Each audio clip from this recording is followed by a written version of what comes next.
What up, my goats? My name's Tote, and welcome back to the channel. I am excited to see you guys back here.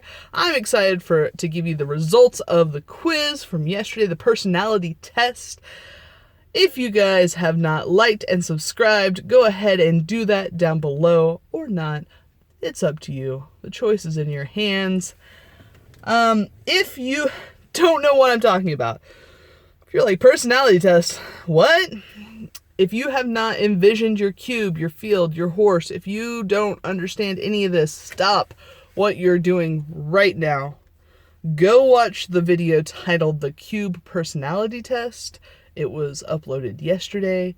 Go look at that one. Write down your answers. Get a clear mental image at the very minimum of all the things that we're going to talk about here before you come to this, because it'll very much skew what you think about when you actually think of your items, if you listen to the results first. Because unlike most personality tests, these results aren't necessarily like super gentle. Some of them are like, you're kind of a bad person. So without further ado, we're going to dive on in. First off, we have the field. The field represents your mind. The size of the field represents your interpretation of and knowledge of the world and how vast your personality is.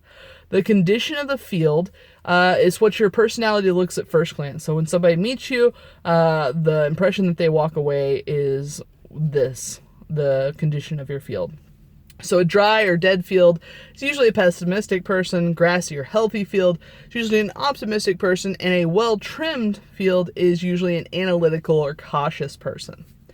The cube, however, represents you. The size of your cube is your ego. The surface of the cube represents what's visibly observable to others, basically what you let others see about you.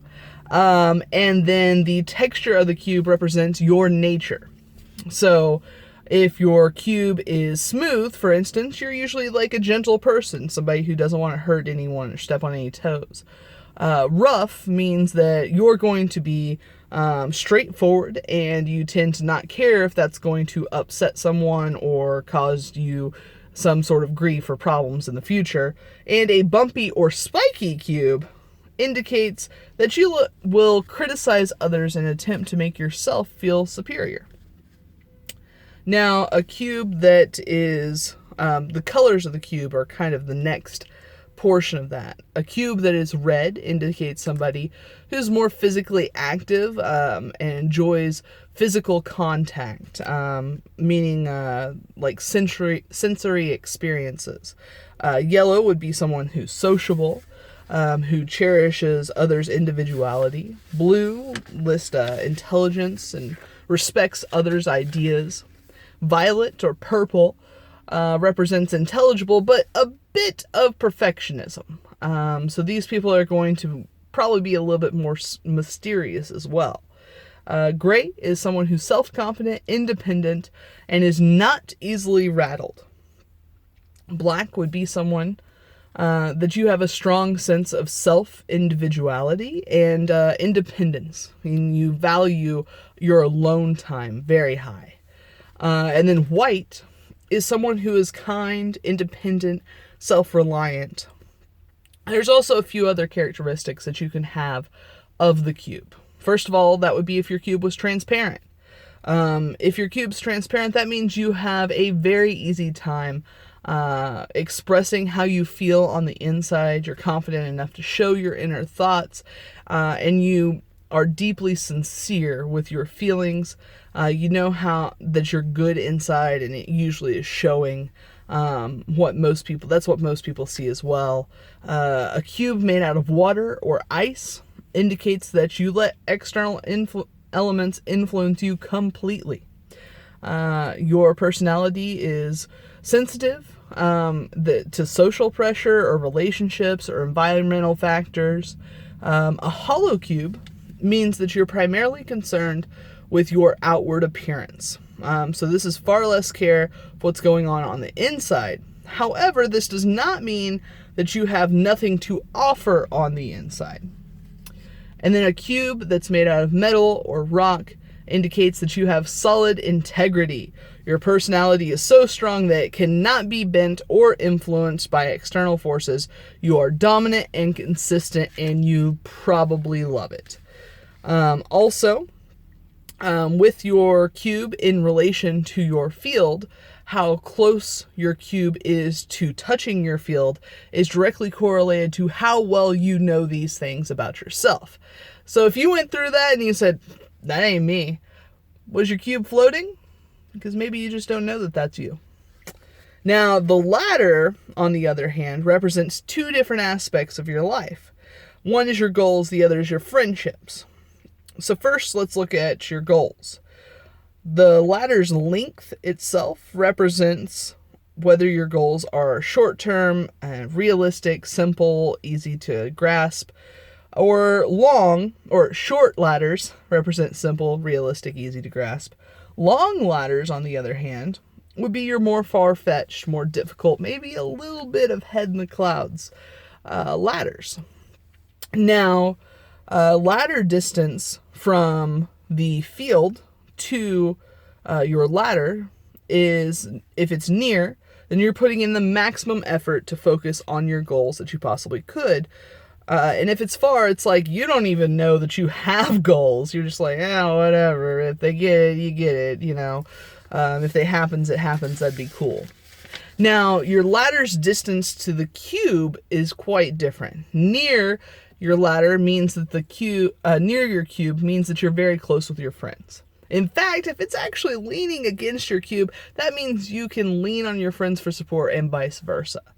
Far away from your ladder means that you have a hard time opening up to people and letting them get close to you. Now, the ladder's material that it's made out of, a strong material would be a stronger bond between you and your friends.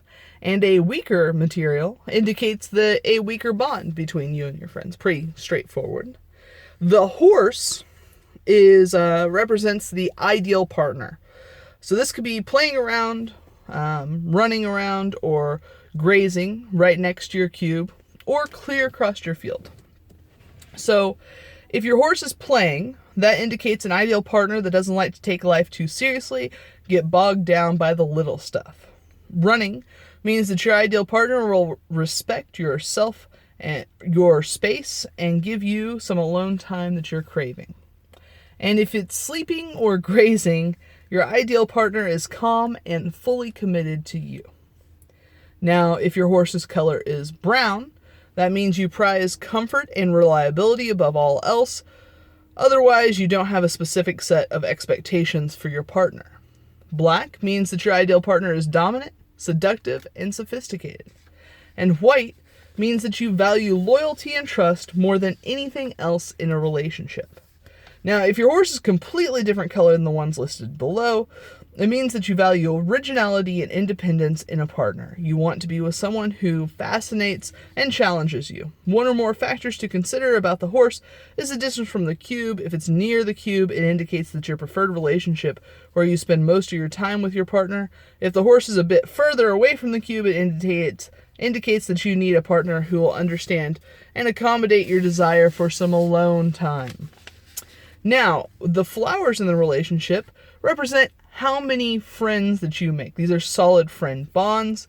If there's a few flowers, then you have a few really close friends. If you have a lot of flowers, that means you have a whole bunch of people who are more like acquaintances. And the weather conditions in the field, that reflects your general outlook of life.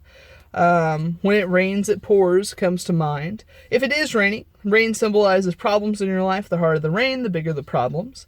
Fog indicates that life, you might be struggling with maybe your identity. And wind means you tend to worry about the future. Sun means that you're optimistic and carefree. The storm, however, represents your anxiety. A mild storm would be while you aren't immune to stress, you think that all things may pass. Strong would be when you stress, you go all in and you worry with everything you got. If it's in the background, that means your anxiety is far away and you handle it pretty well. If it's right above your cube, that means you're very susceptible to it.